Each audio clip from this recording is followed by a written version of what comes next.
সেই শহীদ প্রেসিডেন্ট জিয়াউর রহমানকে আজকের এই দিনে শাহাদত বরণ করতে হয়েছিল বাংলাদেশের কিছু কুচক্রী মহলের জন্য। সবার টার্গেট শুধু বিএনপির দিকে, সবার টার্গেট শুধু জাতীয়বাদী শক্তির দিকে। একটু আগে আমি ফেসবুকে দেখলাম তার থামিয়ে চাঁদাবাজি করতে যায় এনসিপি নেতা গ্রেপ্তার। এটা আলোচনা হয়।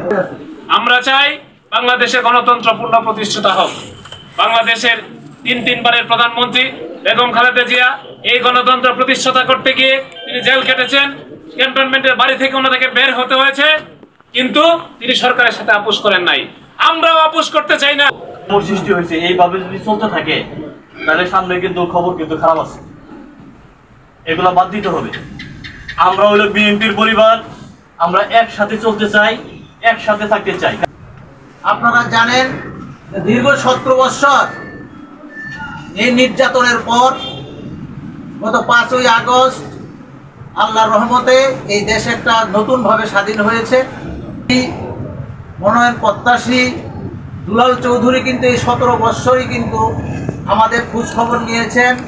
মামলা হামলা আপনার জজ কোর্ট, হাইকোর্ট যেখানেই বলেন, যা টাকা লাগে শেরপুর থেকে শুরু করে, শুধু নালিতাবাড়ি না, নকলা নালিতাবাড়ি শেরপুর থেকে শুরু করে যখনই তার দ্বারস্থ হইতো যে মামলায় পড়তো, উনি খোঁজ খবর নিয়ে এই মামলার পুরো দায়ভার উনি নিতেন। এবং আজ পর্যন্ত কেউ বলতে পারবে না যে দুলাল চৌধুরী তাকে সহযোগিতা করে নাই।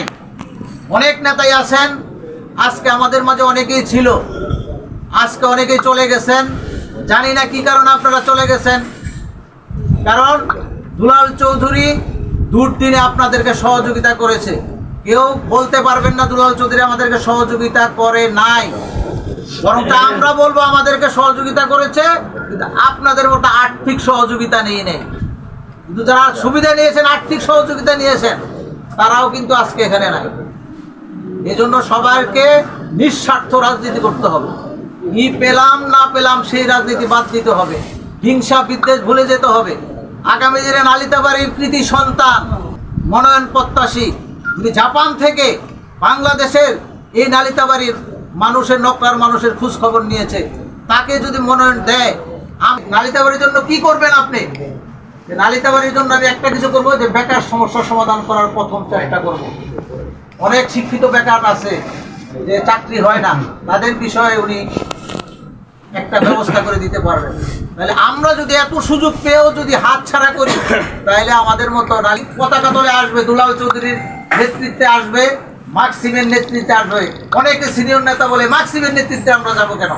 আরে বাবা, এরা তো মাকসিমের নেতৃত্ব দিতেছে না, এরা দুলাল চৌধুরীর নেতৃত্ব মাকসিম দেয়। আপনারা তো দিতে পারেন নাই, আপনারা ব্যর্থ কেন? আপনারা তো আসছিলেন, কেন তার মন জয় করতে পারলেন না?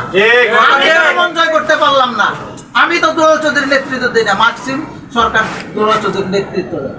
মাকসিম সরকার একজন এমন নেতা যার হিংসা বিদ্বেষ কারো প্রতি পোষণ করে না।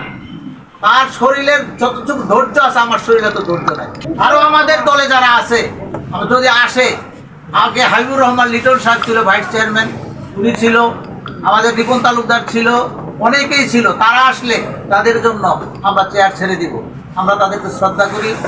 আগামী দিনে এই জাতীয়তাবাদী শক্তির হাতকে শক্তিশালী করার জন্য যা যা, যদি চাঁদাবাদী সন্ত্রাসী করেন তাহলে কিন্তু দল থেকে বহিষ্কার হবে। এটা কিন্তু আমার কথা নাকি, ভারপ্রাপ্ত চেয়ারম্যান তারেক রহমানের কথা, খালেদা জিয়ার কথা।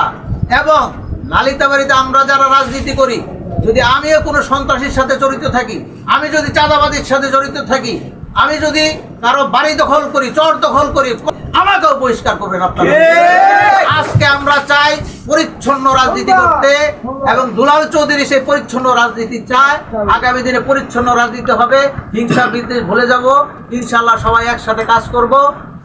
এই কথা বলে আমি আমার আজকের এই মিলাদ মাহফিলের সংক্ষিপ্ত বক্তব্য শেষ করছি। আল্লাহ হাফেজ। বাংলাদেশ জিন্দাবাদ। শহীদ জিয়া অমর হোক। খালেদা জিয়া জিন্দাবাদ। তারেক রহমান জিন্দাবাদ। আসসালামু আলাইকুম। আমাদের মরহুম নেতা জিয়াউর রহমানের, যিনি আজকে আমরা যে বিএনপি যে আলোচনা করি, বাংলাদেশ জাতীয়তাবাদী দল বিএনপি আলোচনা করি, সেই বিএনপির প্রতিষ্ঠাতা, যিনি বিএনপিকে জন্ম দিয়ে গেছেন, সেই নেতা মরহুম জিয়াউর রহমানের আত্মার মাগফিরাত কামনা করছি এবং আপনাদের সকলের কাছে দোয়া প্রার্থনা করছি।